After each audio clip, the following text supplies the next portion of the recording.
you'll become powerful enough to lead the entire planet, crush our enemies, and bring peace to Aeon.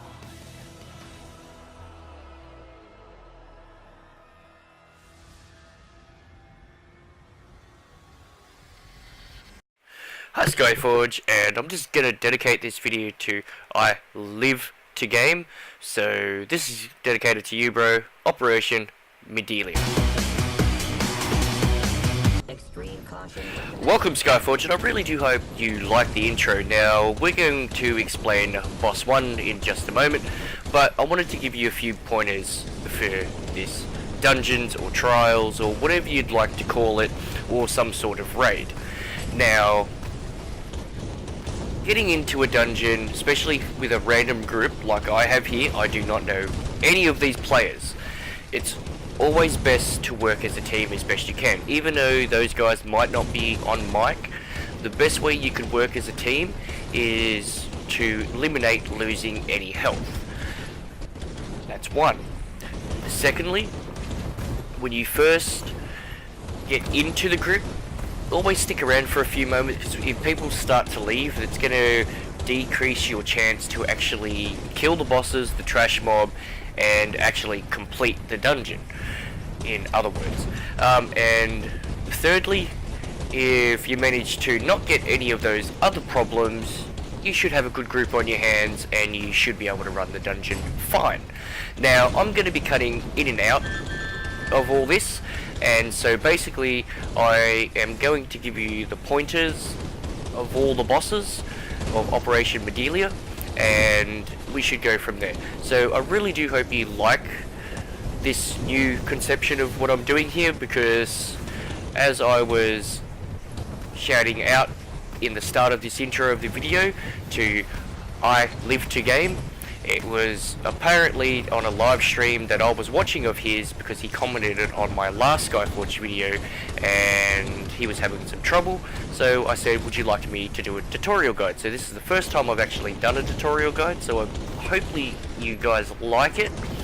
If I am doing anything wrong or not explaining something properly, please let me know down in the comments below, and maybe I can do another video and fix it all up. Or if you have a video that you might like to see and hear from my channel, that let me know down in the comments below and we can make that happen. So I'm going to jump out, I'm going to let you watch the boss fight. It is from start to finish, the whole 4 bosses in Operation Medea. So, and we'll go from there when we get to the pointer section. And also remember guys, use your ultimate whenever you can. Do not hold your ultimate. Bloody use it. Get into it. Alrighty guys, so we're getting to the tutorial part of this video for the first boss.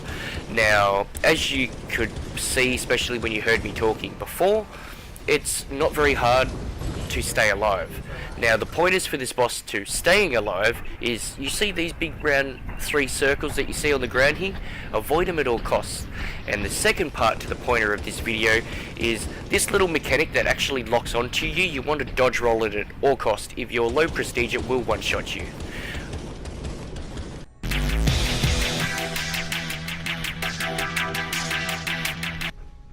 Alrighty guys, so we're up to the second boss now. So there's 2 of them.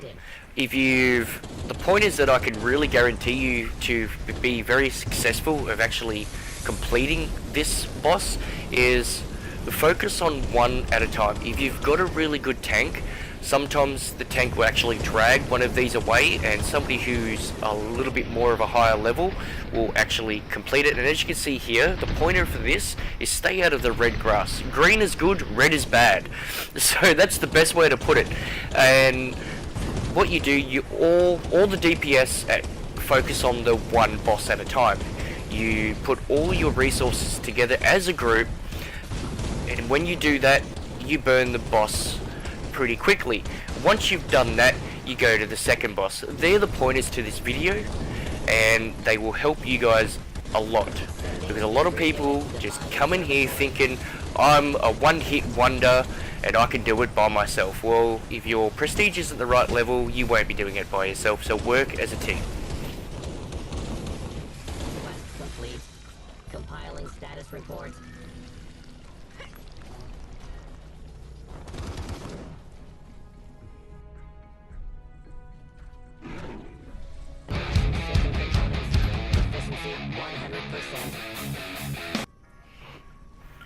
Alrighty, now we're up to the third boss of the year, Rubik's Cube. That's what I'm going to call this. It just reminds me of, it's just, you know, a square. He doesn't really do much in sort of damage, besides got a lot of health. The biggest pointers that I can give you for this is to watch out for these little orbs, as you can see me pointing here with a red arrow. The second mechanic is he will actually drag all the DPS in, and everyone in a radius, and then do a big coning effect as you just seen here. Make sure you're not standing within that, and dodge roll out of it as quickly as possible. The other part of this third boss is he summons some little minions that pretty much explode if you're close. The best way to do it is to destroy them as quickly as possible as a group. So the quicker you do it, the quicker the boss spawns in, the more DPS you can get back on the boss. That is my interpretation of it. If I'm wrong, please let me know in the comments below, but I'm pretty sure I'm right. And remember guys, this is just to help you guys out to complete it. Especially if you haven't done it before, you can watch this video and you can see what all the boss fights are all about. So I'm going to stop talking now, watch the rest of the boss fight and see how it goes, and we'll see you when we get to the fourth boss.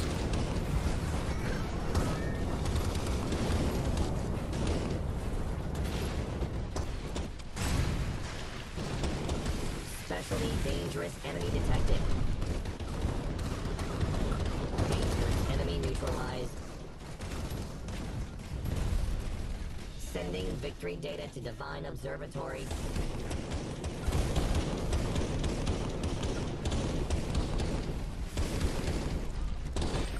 Victory details added to personal file.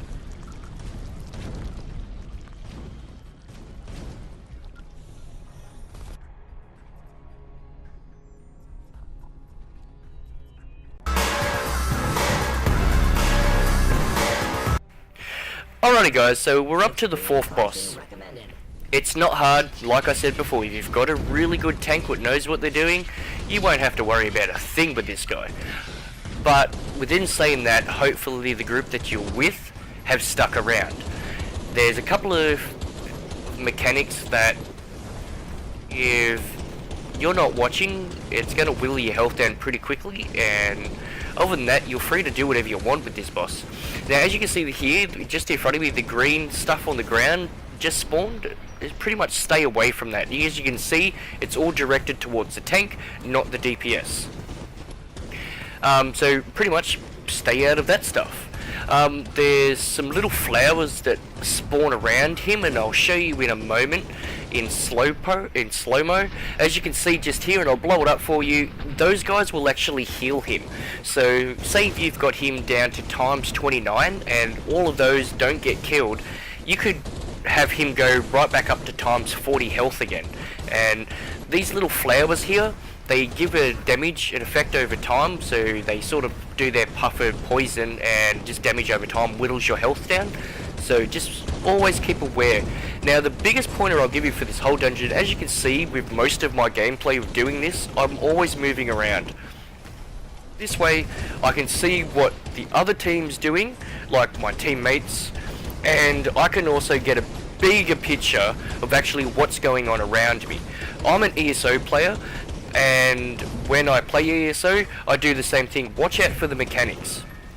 If it's red, it's bad. If it's not around you, you're fine. It's pretty much that simple. And that's why I don't find these dungeons hard. Just finding a good group is probably the hardest thing you can do. So other than that guys, I'm going to leave you the rest of this boss fight, and I really do hope you've enjoyed this video from Wildhammer99 with SkyForge Operation Medea on hard mode. And that's right, it was on hard mode when we completed this.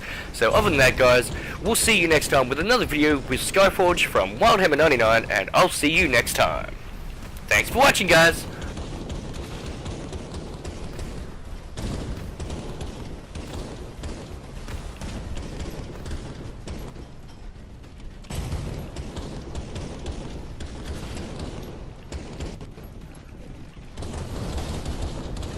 Dangerous enemy neutralized.